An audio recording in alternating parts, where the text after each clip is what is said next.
Welcome to the Raj and Drew Show for entrepreneurs. I hope you all are doing fantastic today, and we have a fun topic that we're going to talk about. We are going to talk about the 6 hats that every entrepreneur CEO needs to wear. We're calling it the Entrepreneurs Thinking Hats. We have 6 different hats that you, as the entrepreneur, the CEO of your company, that you need to wear at different times. Just like, you were told as a kid, hey, put your thinking cap on, right?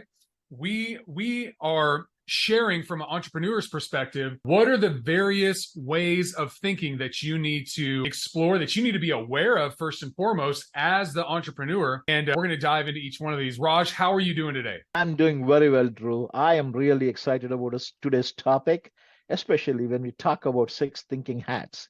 That is a powerful, powerful analogy for entrepreneurs to think and plan. Yeah, absolutely. It's, sometimes you think of the entrepreneur, you see them kind of flying by the seat of their pants. They're just in the moment. Everything's going so fast. And if that's your mental image of a successful entrepreneur, we want to reframe that, because you need to take some time to slow down, pause, reflect. That's a lot of what we do when we're coaching with our clients, right? Is we're slowing them down to think through what the challenges are, strategically think through where they need to allocate resources, how they need to interact with their people and the various connections around them. And so we want to give you these 6 hats so that you can be that fully developed, successful entrepreneur that is leading your company well, not just with the great idea. You got to have a great idea to be an entrepreneur, but you have to be able to execute on that idea, which we've talked about. A lot of the items that we're talking about, we're going to send you back to other episodes, because there's way more information on each one of these in other episodes, and we'll let you know when. But with that, I feel like we should jump in and let the people know, right? We don't want to hold back. So the first thinking hat that the entrepreneur CEO needs to be wearing is that vision hat. Am I right, Raj? Yes, exactly. So what is that? What is that vision hat? Explain that to us. So basically, a vision hat is something you want to go back and have a game-changing vision for your company. It has to be game-changing. If you look at entrepreneurs, all the successful people really have something really big and bold. They have set bold aspirations that go beyond just making money. Mm-hmm. When entrepreneurs start with money, you can go back and say that they're going to reach certain level of success, but they can't go beyond that, because money is a result of a vision being realized. Yeah. So money will always come there when the vision is bigger and you go back and execute it. And I'm going to share a couple of examples on this piece of it just to go back and help from a small business perspective. So there was a small construction company, and based on the number of employees, they were a stage 5 company. So stage 5 company generally have between 58 and 95 employees. Okay. So we went back and we did an assessment for them to go back and say, hey, where they are with respect to the assessment piece of it. And whenever we assess it as a stage 3, stage 4, and stage 5, just to make sure if they have not missed. Yeah. And when we did this piece of it, basically the results came out that they were operating like a stage 3 company, but by the number of employees, they were a stage 5. Yeah. Well, let me clarify real quick. So the stages of growth, we did an entire series on all 7 stages of growth. And we talk about that extensively in other episodes. We give an entire episode to each stage. So if you're hearing the stages and you're like, oh my gosh, this is amazing. What stage am I in? Where am I at? Refer back to that series on the stages of growth, and you'll get in depth on everything you need to be thinking about and doing at that stage. But I just wanted to make sure everybody knew where they could find that out. So stage 5, this company that you're working with, they're operating like a stage 3, which means they have somewhere around 30 employees, 40 employees, somewhere in there. So basically less than 34 employees. That would be a stage 3. Yeah, less than 34 employees, but they actually have 58. And as we talk about in the stage of growth, the complication in business comes as you gain more employees. So with that, all right, go ahead. So this person's vision was he wanted to build a company, and he used the term legacy business, means that it would sustain for generations to come. Okay. And as soon as he saw that, he was so upset with it. And he said, if I'm operating at stage 3, I can never realize my vision. And you know what? He made a bold decision and said, hey, no more business growth and no more sales for the next 6 months. That's a tough, bold decision. That is a big decision, yeah. And in 6 months, he went and revamped all the processes, all the systems, everything that we need so that they can operate like a stage 5 company. And when you go back and look at it, just for the privacy's sake, I'm not talking numbers here, but I will talk Yeah. about percentages. This happened in 2021. Okay. 2 years later, they are 300% higher than the 2021 year from a Whoa. revenue perspective. So just to go back and tell you, they have hit the target for 2023 in the month of September. They already hit the target and they have one whole Nice. quarter to go. So that is a bold decision a lot of entrepreneurs would be scared to do. Yeah. They don't want to stop growth. They don't want. But he knew that the foundation was so critical, and he knew that his operations and processes and everything were not there because he wanted a legacy company, and he knew processes would take him there. Yeah. So that's a huge, huge piece of it. And there was a second entrepreneur who is in the drinks business. They make energy drinks. Mm-hmm. So for him, he had a big vision for his company. His company was about 30 employees at that stage. But you know what? He knew his vision, he knew his strategy. And guess what? He built a manufacturing plant that can process 500 million cans a year. 500 million cans. Whoa. When he was a small company. That is what we call a vision. That is what we call about bold aspirations. These are two very good examples. One already working, one just started, but both with some bold aspirations. Yeah. And I know from my own leadership, I can pinpoint it to a time where I had to make I called it a courageous leadership move. You know, I was in an organization and I really knew that my department needed to go through an entire rebrand, and we actually needed to do a name change for our department. And I got a lot of pushback internally. I don't know about that, this, that, and the other. And I just knew in my gut that's what we had to do to move forward. And I was alone in that decision. I knew what I needed to do, and I made the decision, and it worked out fantastic. We moved forward, hit the goals that we had, and it was very successful. But there's always going to be a time in your leadership where your leadership's going to be tested. Are you going to make the bold moves to move forward, or are you going to get comfortable with the status quo? So I love that idea of vision and setting a bold vision and really challenging your people, because right? Our mentor, John Maxwell, has taught us this. Vision not only unites, but it divides. And when you have a clear vision, it's going to unite the people that like that vision and want to get behind it. But it's also going to prompt the people that are in the organization that don't want to get behind that vision to move on. If they say, you know what, 500 million cans a year, that's not really what I signed up for. I thought we were just a small little soda company that I was going to ride out my last 5-10 years of my career working at. If they want to ramp up and really kind of make things intense, I don't want to do that.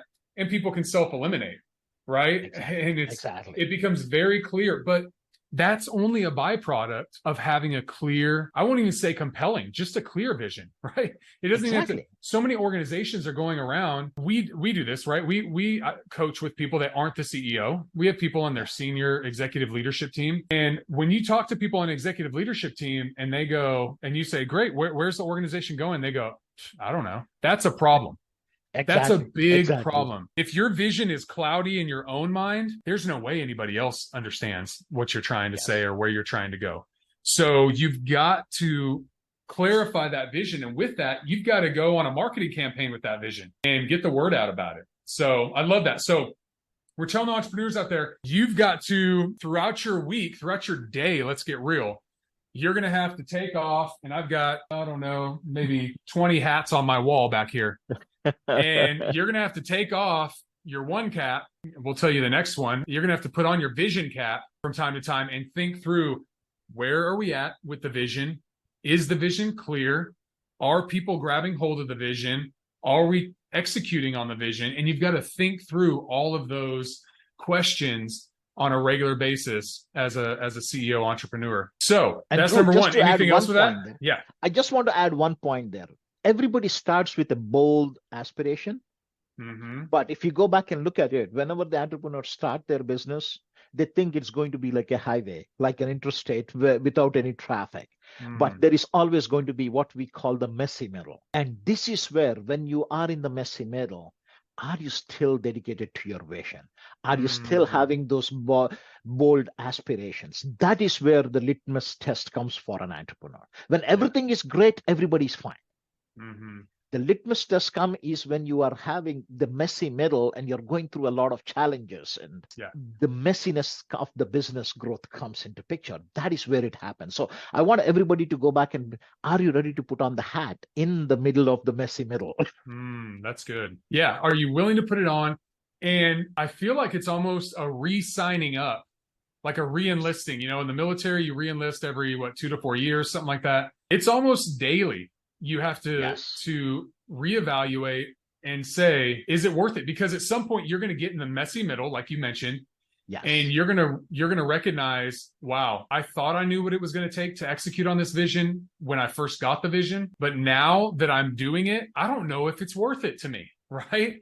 And if it's money and you're comfortable, you probably can easily say, I don't think it's worth it. Exactly. But if you have a big why, a big reason burning on the inside that says, no, this cause, this idea in my heart, or this game-changing idea is going to help so many people, it's going to revolutionize my industry, or whatever the case is, that I have to do it. I will kick myself for the rest of my life if I give up on this idea. That is where that challenge from you to have a bold vision in the messy middle, that's when that's going to come up, and you have to reevaluate. So I love that. All right. So you have your vision hat on. Now we take that off and we put on our strategy cap, because vision and strategy are not the same thing. So what is when we talk about strategy, what's the strategy hat, Raj? So it is almost like the rubber meeting the road. The vision is great. You can have it, but still it is more on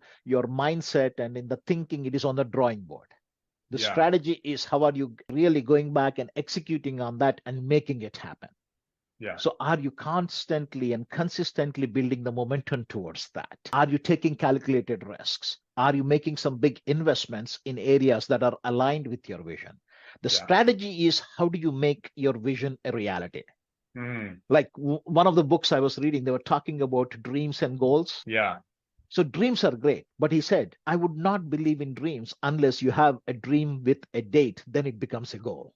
Yes. And this is like that. A vision is like a dream. The strategy is like you're making it a goal, and now you're executing to making it a reality. Yeah. And that is the biggest piece of it. I see a lot of people, even during my GE career or anything else, there were so many people who said, Raj, I would love to be an entrepreneur. I would love to go back and start my business. I would love to have the freedom. Like when I left GE in 2008, 2009, because of the layoffs, there were at least about 60, 70 people I knew very well were laid off because of the financial crisis and everything else. And all of these people started trying to be consultants. This was about a year after I came. So many called me and we spoke about it. I shared what I did and everything else. And a lot of people said, Raj, I really love this and stuff. Fast forward 2012, I was the only guy still being an entrepreneur, and everybody else got a job. Yeah. Because they could not withstand, and they didn't have a strategy to execute on that vision. Yeah. So for them, it was a dream. It was not a goal. Yeah, I love that. And I think if anybody missed the episode last episode, you got to go back and listen to it and hear Raj's story. You'll be inspired. You'll be challenged, but hear his story of when he started his company in the great financial crisis and then persevering through that. I think it's powerful. And when I think about strategy, I think about strategic bets. And maybe that's why a lot of people got into being an entrepreneur. They thought it's risky. I love the risk. I'm not for me, I've gone to Las Vegas and I could barely spend $100 on the slot machine. It just didn't do anything for me. It didn't do anything for me. Now, I love taking risk. When I've met with financial advisors, they're like, what is your risk threshold? And I'm like, let's do it. Let's venture. So I like that. I didn't see any gratification out of gambling on a slot machine, but strategic bets, that kind of gamble is exciting to me. When I think of strategy, that's what I think of, meaning when you're coming up with your strategy, you're making certain assumptions about the market, about how people will respond during that market. And you're either going to make good strategic bets or bad ones based on how well you think into that. And let me give you an example. We talked a lot about this on my YouTube channel and all kinds of things years ago. So when the pandemic first hit in our business, we were doing a lot of in-person training and so on. And now there's this massive shift where everybody's at home. We work with businesses. Those businesses aren't gathering in a training room right now. And depending on I worked with a medical company, so they didn't go back for a long time because they're keenly aware of everything medical. And it doesn't matter what you think about the pandemic, it was a reality we all had to go through and deal with. And so with that, we each made strategic bets. And for me in my business, I said, you know what? I'm about 70-80% training in my business and pretty much all in-person training. That ain't going to work right now. I got to figure out what skill do I have that I can put into this market and try to execute on and be successful with my business. And my strategic bet or my pivot at that point was I need to go all in on coaching. Coaching was kind of a additional thing that I did, but it wasn't the primary sell that I had when I went to organizations. And so I began a campaign of saying, I can do one-on-one coaching. We can do it virtually. We can do it over the phone and so on and so forth. I made that shift and it was great. It was great for me and my business. It had fantastic results. It was the right move for me to make to the point where almost all my business turned into coaching and pretty much a flip, 70-80% coaching and then additional training. So that would be a strategic bet where I say, hey, here's what I think is going to happen. I don't think people are going to get together for a while. So I have to pivot. I have to make a strategic bet, make this move. And that's what I came up with. It worked for me. But we can also make strategic bets the other way. And I've done that with marketing and thinking that I'm going to do this big marketing campaign. It's going to work out well. And it flopped. And I had the reverse, right? I made a wrong strategic bet. So in business, that's the cost of doing business, right? You're gonna exactly. Learn along the way, exactly. But you can't not wear this hat, I guess would be the point. No, you cannot get anything done without the strategy piece of it. Yes. Like you had a great change in your strategy. For me, I didn't change my products. Mm-hmm. But you know what? I changed the delivery piece of it. I always had a workshop for 2 days or 3 days. Now, in the pandemic, I need to change it. You know what? I took it and I made it to bite sizes so that they would not be with me for no more than 2 hours. So that way we could capture their attention and everything else. Yeah. So I had to become more resilient. I had to be more creative in the way I was delivering it. So for my strategic part of it was the delivery piece of it. And I'm telling you, fortunately, a lot of consultants, coaches, small business advisors really decreased their businesses when I grew almost 63%. During the pandemic, which was a huge plus because I had time. I don't need to travel. I don't need to do anything else. But if I did not change and I did not put a bet on this is how I need to deliver my products or services, then it would have been a failure. Yeah. So always that is going to be there. Yeah. And I hope that gives the entrepreneurs out there some ideas that you can take your same services or your same products and you can repackage them. That'll be more, I can't think of the right word right now, digestible is what I'm trying to think of. But the market is going to receive it better in that package. For example, if you look at all the snack items, your Ritz crackers, peanut butter crackers, Oreo cookies, all of that, you saw a shift maybe 10 years ago where they started pre-packaging everything into 100 calories. Wow, it's amazing how all these treats and candies equal 100 calories, right? But they recognize that people want to look at a package and say, oh, 100 calories, I can allocate that for my day, right? Yeah. It's the same product packaged differently in a way that their target audience is going to better receive that product. Now someone might sit there and eat 3 packages, right? But they still feel different because they're like, well, I had 100 calories in each one, instead of a whole box, I guess. Exactly. So that would be a strategic bet that they said, look, our cookies can't go away, right? People are always going to want cookies, but they're going to want them in a different package and it's going to be more palatable. That's the word I've been trying to grab this whole time. It's going to be more palatable to the audience. So be thinking, you need to put that thinking cap on from time to time to make sure that you're thinking about what's my strategy? How is my business environment changing and shifting? And how can I get on the front end of that? I really believe I heard this was actually from a pastor. One of you might know his name. He's pretty famous. His name is Rick Warren. So he wrote a book years ago called Purpose Driven Life. Yes. And people ask him, and he's in Southern California, so this kind of makes sense. But people ask him, so how are you so successful building a mega church, whatever, 30,000 people or something go there? How have you been so successful in doing that? And he said, just ride waves. He said, I'm like a surfer out there. I sit in the ocean. And when I start to see a wave, I start paddling to try to catch that wave. And we just caught a few. you know? And I love that idea because that's the entrepreneur's mindset Yes. is I'm sitting back and I'm gonna reflect on what is going on in this environment, and I'm gonna position myself to catch that wave. Yes. And if you do that, you'll be successful. And that's what we find with the Ubers of the world and stuff like that. Where how can I make it easier for somebody? And then society will grab hold of this because people aren't afraid to be a solopreneur, which is Yes. essentially what you are as an Uber driver, right? Yes. You're a 1099 employee. You're just getting a subcontractor is how you're operating. So anyways, whoever founded Uber, I don't remember them off the top of my head. They saw that coming and they solved the problem. So how can you do that with your existing business? And we talked about this a few weeks ago, but reinvent your bell curve so that you have a new, fresh iteration of your organization.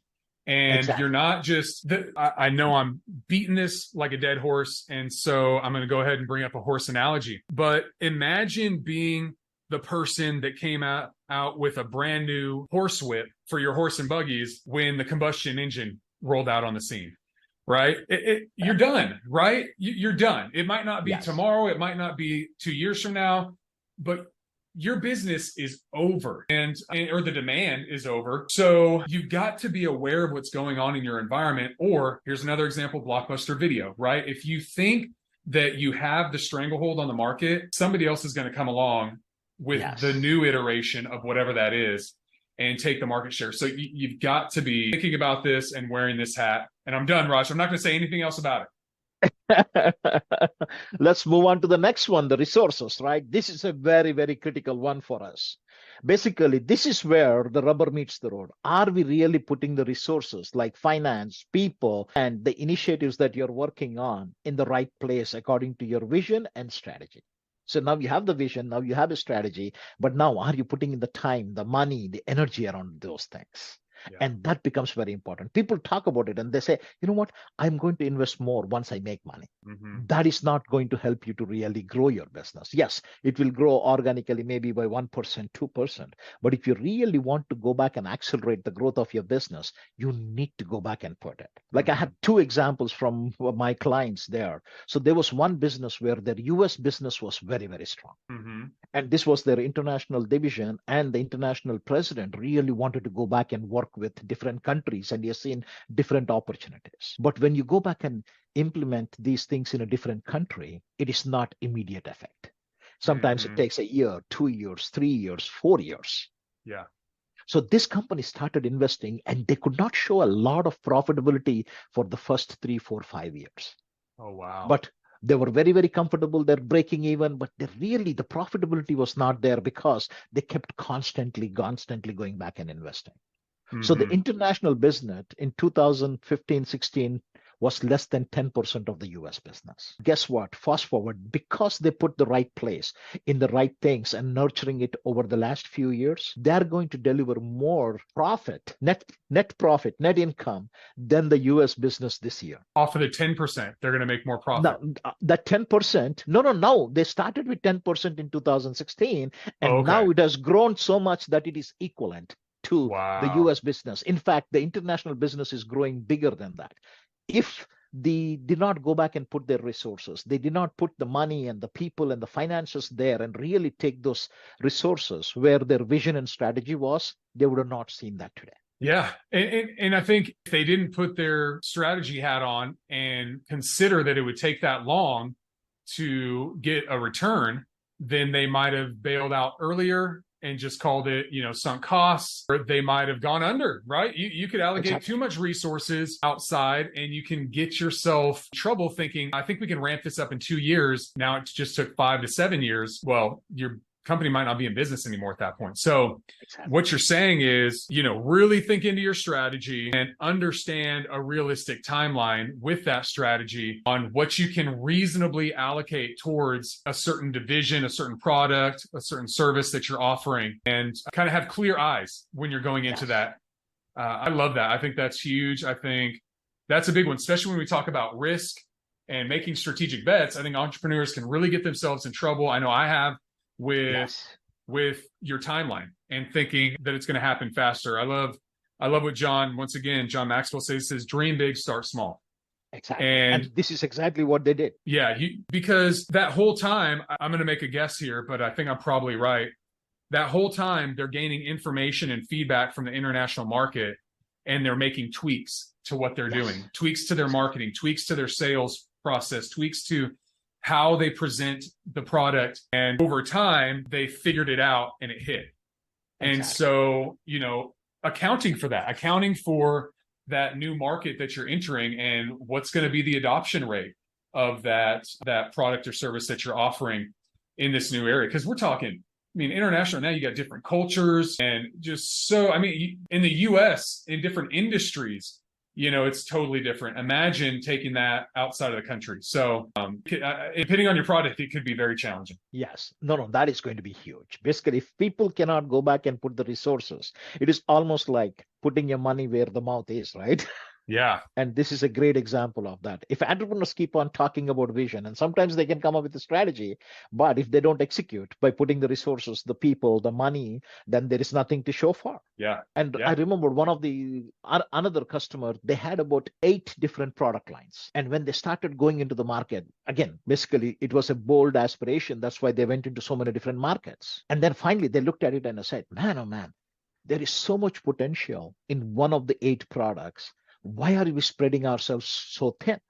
So they did a little bit of things for 6 of the products, and they pushed 2 products very, very hard. And guess what? Those 2 products are giving them 80% of their revenue today. Wow. And now they're taking the money, and now slowly they're going and working on the other brands and slowly uplifting all of those brands as well. That's perfect. So focus. That's focus. The power of focus.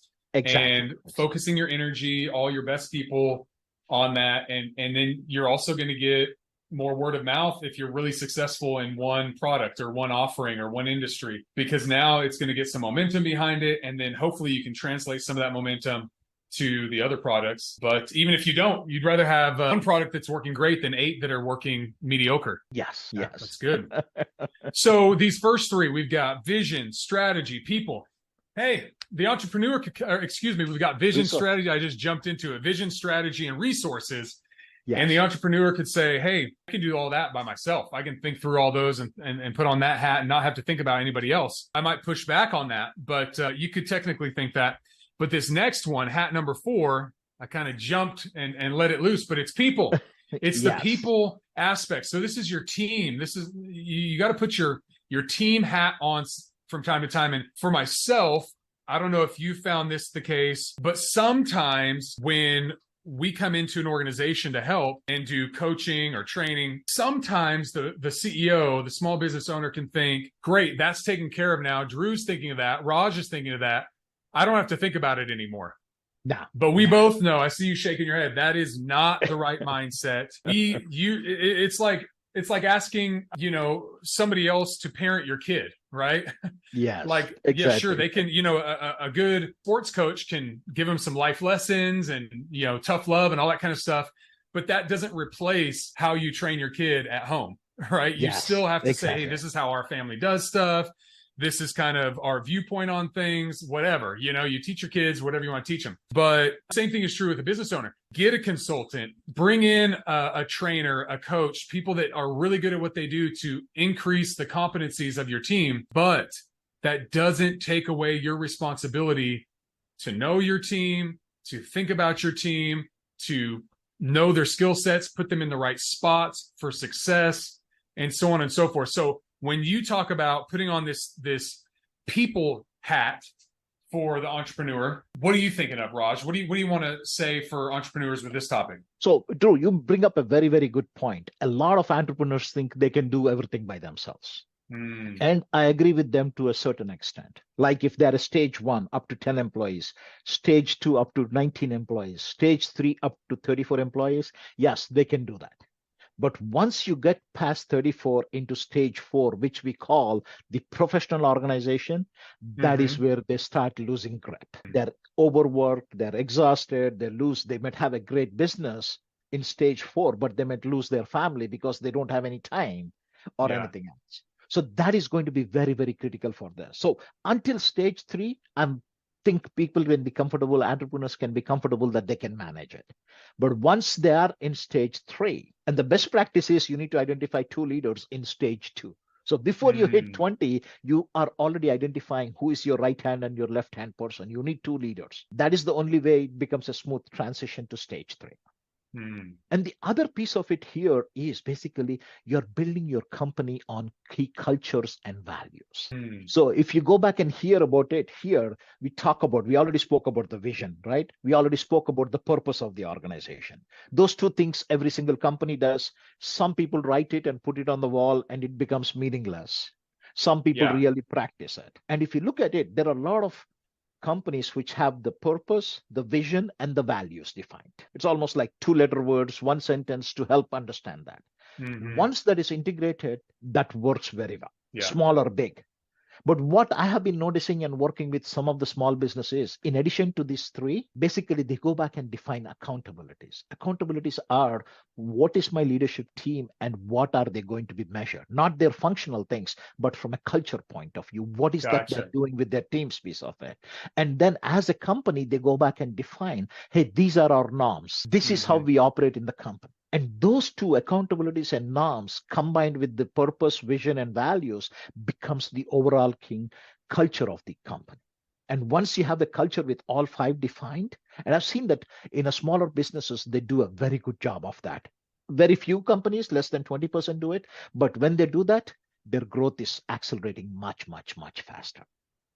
So that is very important. When it comes to people, are we really going back and helping them to understand? One is the shared goals, the shared vision, the shared purpose. Then the accountabilities and norms are being added to that piece of it.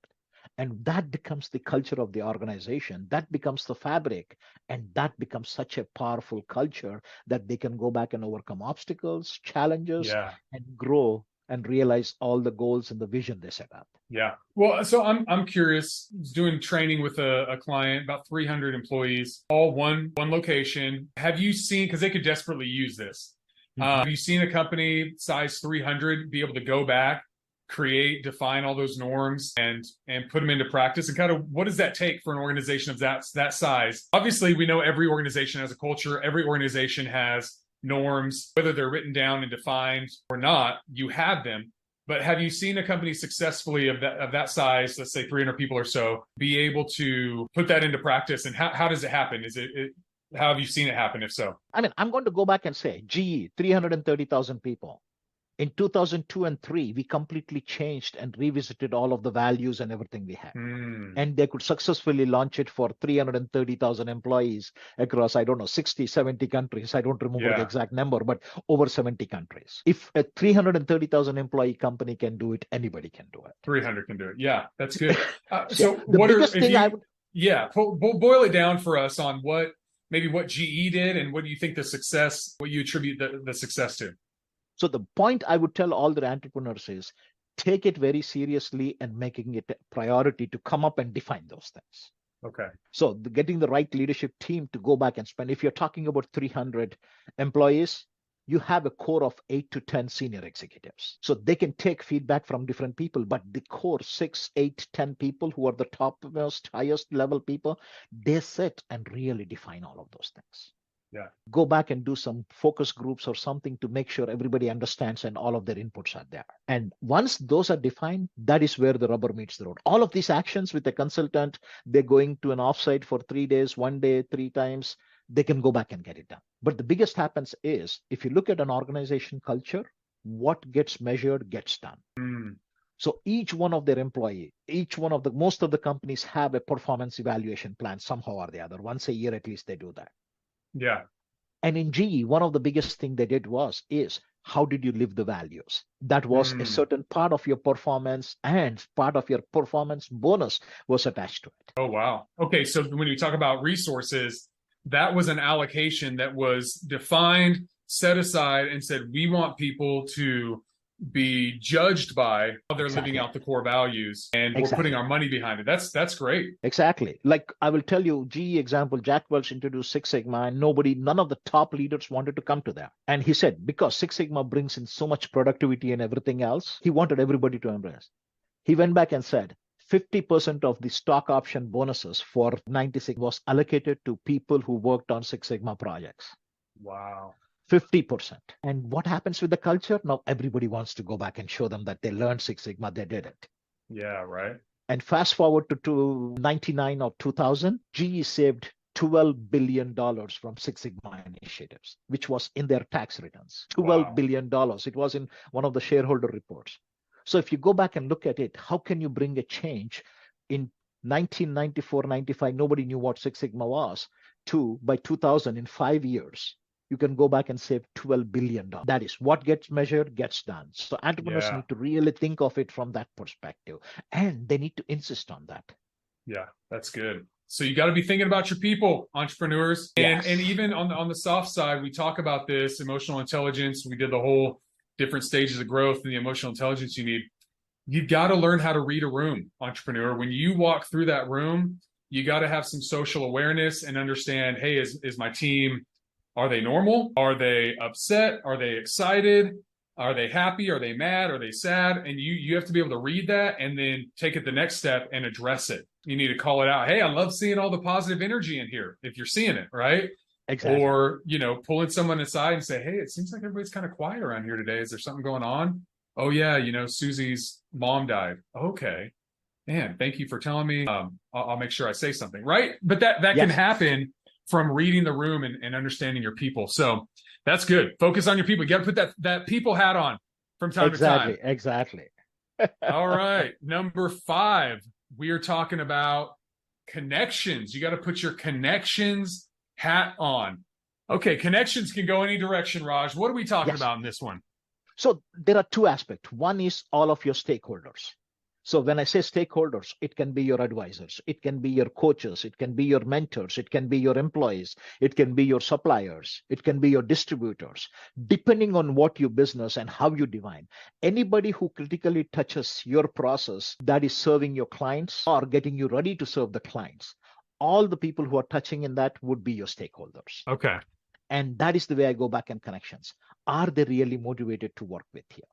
Are you building win-win relationships with them? Are you maintaining consistent messaging and communicating with them on a regular basis? And especially if there is a crisis or something, how are you handling with them? How are you working with them? Yeah. All of those things. If you look at some of the companies today, right, all the big companies, when they pay their vendors, they're saying 90 days, 120 days payments. That is not a connection and a win-win situation there. Yeah. That people are doing it, but they're always trying to find a shortcut to overcome that. Yeah. So I know a few of my clients and few of the other people who do this. You know what the vendors? They're going to look at the cost of funds, double the amount and add it to the price. So technically they're not saving much. So it is almost becoming like penny wise, pound foolish.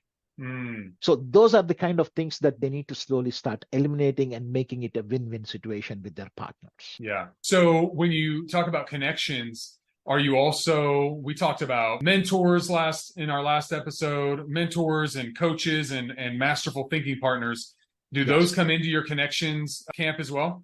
Yes, exactly. Some people go back and say it is part of your self-development versus connections. For me, that is connection. Okay. The reason being is you really want to go back. You want them when you are thinking about it, when you want them when you're celebrating things, and when you are in a crisis situation.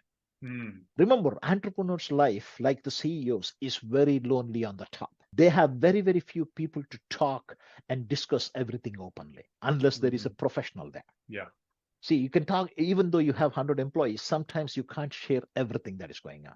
Let us say I'm a business leader and there is a cash flow issue and I only have enough for 90 days. I don't want to scare my senior executives and tell them that.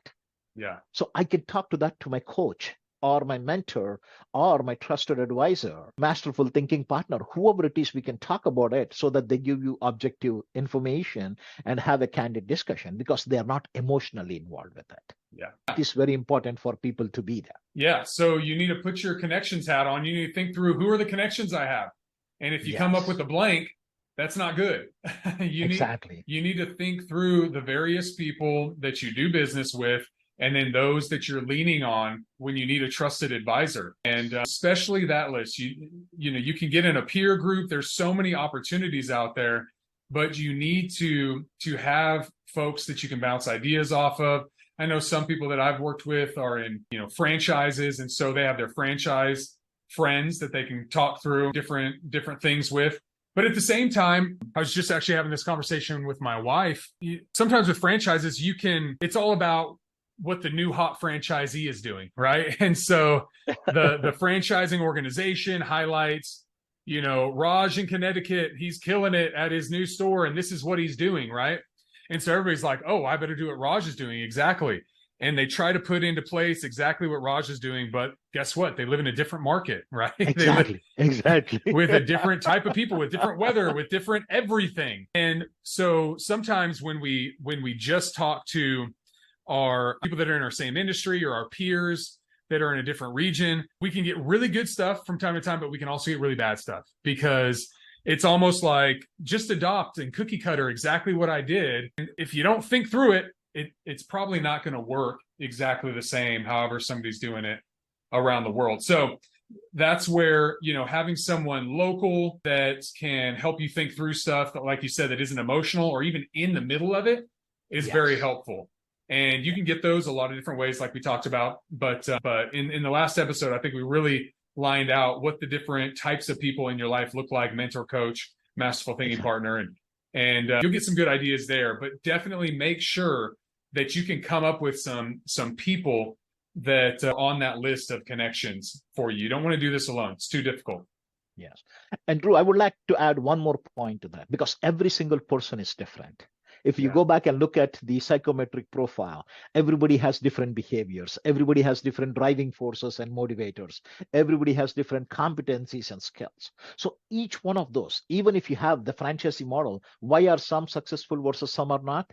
Because they come from a different behavior profile and they behave differently. They're motivated with different things. And somebody locally who is good at it from a mentor coach perspective, they can be working with you and really understand those and guide you appropriately. Yeah. And that is the other piece of it, which is very, very important from a connections perspective.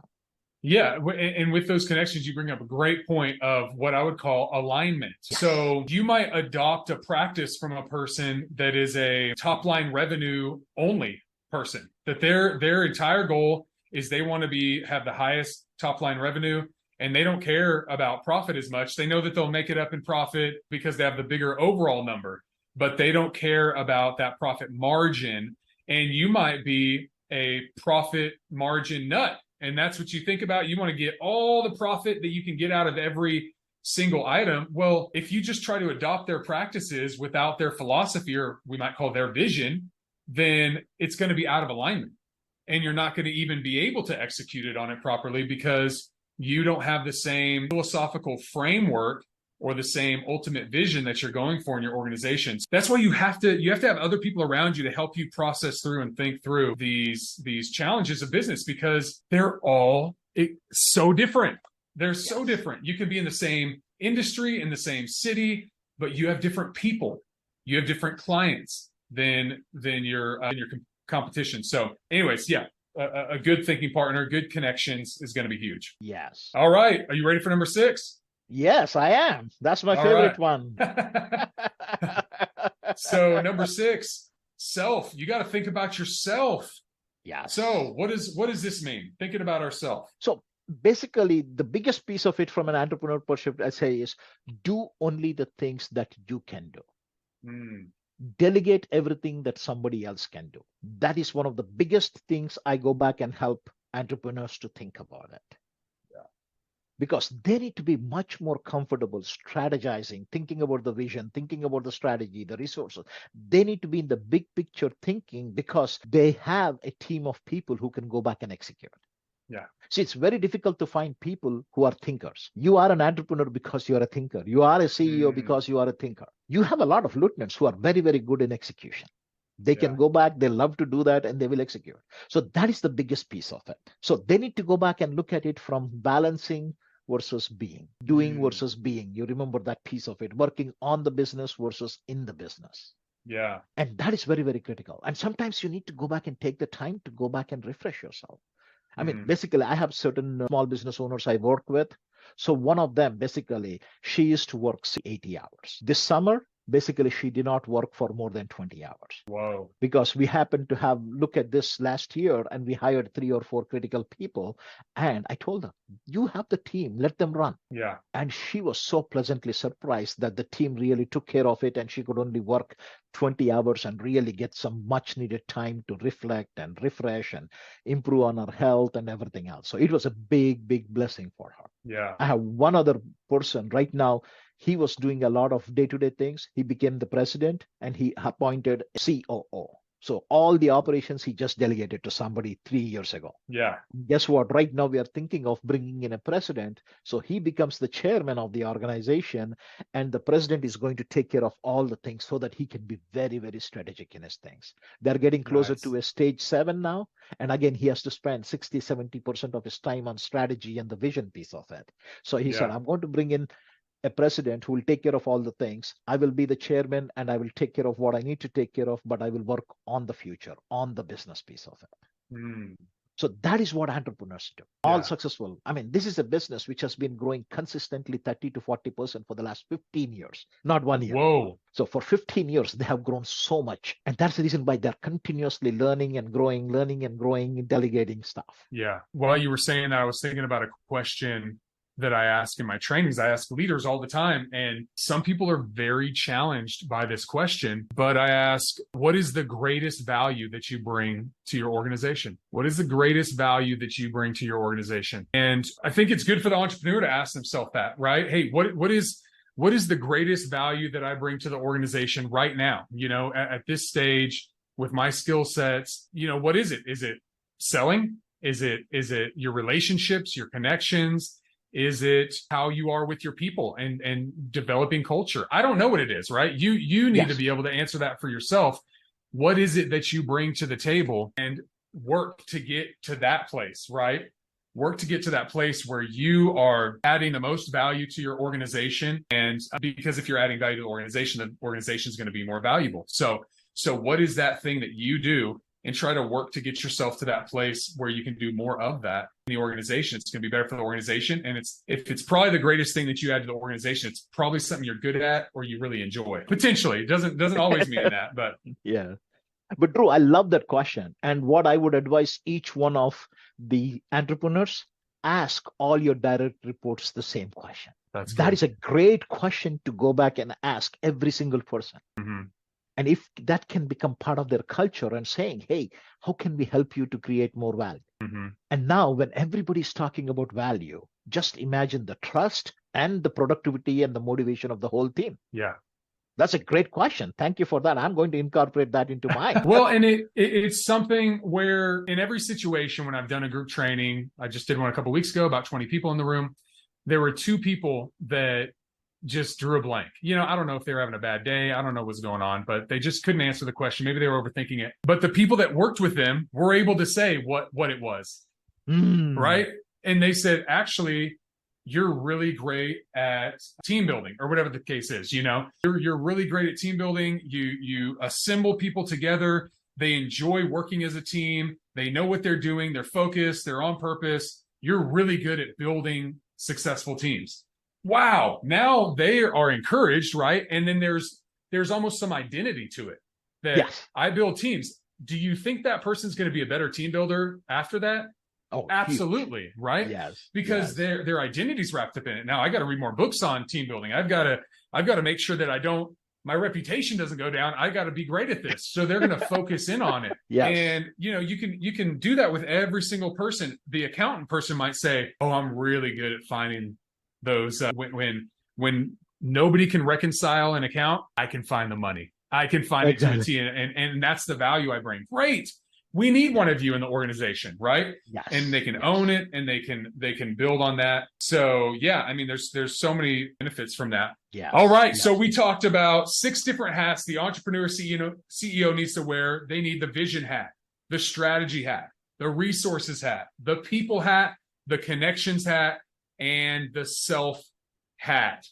Raj, do you want to put a bow on this thing? I really wanted to share about 5 things that I have learned with my practices over working with different people, just to add to the 6 hats. Yeah. Basically, one of the biggest thing I would go back, and people talk about time management, but I call about priority management. So one of the Yes. biggest thing I tell entrepreneurs is manage time rigorously. Delegate all critical tasks. Just delegate the non-critical one, just delegate it. Mm. And if you have some time, perfectly fine. Take it to recharge your battery so that you come up with great ideas. Don't think it is a waste of time or you're idling time, because that is the power of recharging a battery. Mm-hmm. So that is one big one I keep on telling people is always be that. Delegate the non-critical tasks, recharge with the time you have, and manage your time rigorously. The second piece of it, which I always tell people, is basically seek continuous feedback and really encourage not just the good feedback, but the negative feedback as well. And listen with the intent to learn and change. Mm-hmm. Because some of them, as soon as they hear some negative feedback, they want to become defensive. Yeah. Remember, only people who have courage can give you negative. All of your employees will only give you positive feedback. The person who's giving the negative feedback is the one who has the courage to give you that. So listen, understand before you go back and argue or do anything else. Well, let me give a little tip with that. Learn how to get a good poker face. Yes, When very they good. Yes. when they tell you bad news, you can just keep a straight face, or something that you don't they are critical about a initiative that they didn't know who made it up. Maybe it was your idea. Yes. and it's personal. And you've got to just go, okay. And like you said, be very objective in it and be listening for the opportunity to learn. Be listening to learn and not to defend or to fight for, because ultimately that individual could be saving your business with that feedback. And they're the one person that's willing to say it. So you just got to put your ego in check in those situations. Exactly. And the next one I'm going to go back and say a lot of people, entrepreneurs, miss is groom successors ahead of your departure or ahead of time. Mm-hmm. You always need some successors for whatever reason. Maybe you want to take a 3 months vacation, or you are burnt out and you just need that break, and that's perfectly fine. But start thinking about it. So my advice to any entrepreneur with 8 to 10 employees, start thinking about 1 or 2 people you want to start grooming as your successors, as your right-hand person or left-hand person. That will be one of the most important, handy, strategic visions they need to have. Yeah. That should be part of their vision. Yeah.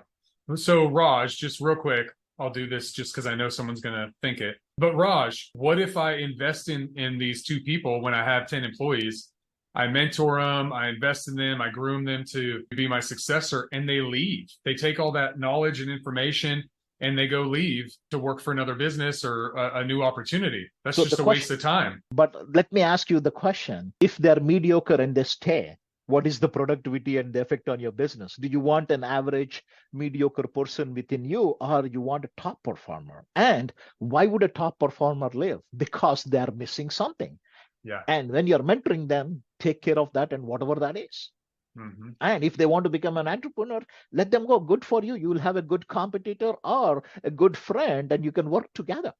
Yeah. But basically, that is what a lot of people go back and think about it. And I say them, if you don't train them, they're mediocres. Mm-hmm. If they're a mediocre employee, why do you want to keep them? Yeah. I better go back and develop them and make them smart and move on, so that the next person gets the same training and stuff. And I became that performer, high performing organization. And I might attract a lot of good people to come, because I say, hey, I go and work with this company for 3 to 5 years. My career is set because I get beautiful opportunities after that. And that is perfectly fine.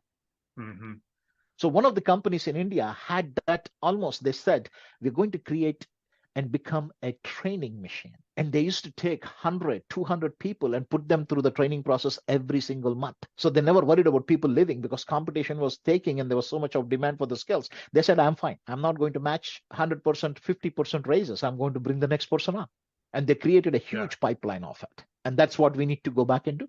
And then this is the other piece I want to go back and talk about is, remember, you're talking about the franchise piece of it. Please don't blindly follow formulas. When you have a best practice, when you have things that are coming up, try to understand it. Look at the system, look at the structures, look at your culture, analyze everything before you start implementing it. Just don't take something from one franchise and working on that, because people are different, geographies are different. Definitely learn from it and see how you can customize it for your people and for your team. That is the fourth piece I always go back and tell people. That's good. And then basically the last but not the least is basically don't focus on personal glory. Focus on your team, focus on the people, and remain very much grounded and grateful. I love that. Grounded and grateful. Exactly. That is where I would like to go back and package the whole thing back to the entrepreneur. Yeah, I love that. And it reminds me of something a professor of mine said. He said, listen, you're not as good as people say you are, and you're also not as bad as people say you are. You're somewhere in the middle. Yes. And that is, I love that. It's such a humbling statement. And on the good days, you go, okay, pump the brakes, buddy. You're not all that in a bag of chips. You got work to do. Yes. But then on the bad days, you go, you know what? That's their opinion. I'm not that bad. That was just a bad day. Yes. So that's awesome. All right. So we gave you the 6 thinking caps or thinking hats that you need as an entrepreneur CEO. And then you got some bonus tips from Raj that he shares with the CEOs that he's working with on a daily basis in small businesses just like yours. And so I hope you enjoyed this. I hope you found this relevant, and send in your questions, your thoughts. We want to answer them. We want to talk about them. We want to create episodes around them. And that's all I got. We'll look forward to seeing you all in the next one. Raj, we'll see you next time, my friend. Thank you very much, Drew. And I wish all the entrepreneurs to close the year very, very strong. We are very, very close. We are in Q4. So this is the time to go back, tighten the belts, and really take some big action to close the year strong, and then start thinking about making 2024 an outstanding year. I love it. I love it. Always with an encouraging challenge before we go, Raj. Thank you so much. And we will see you all on the next one. Thank you, Drew. All the best, everybody.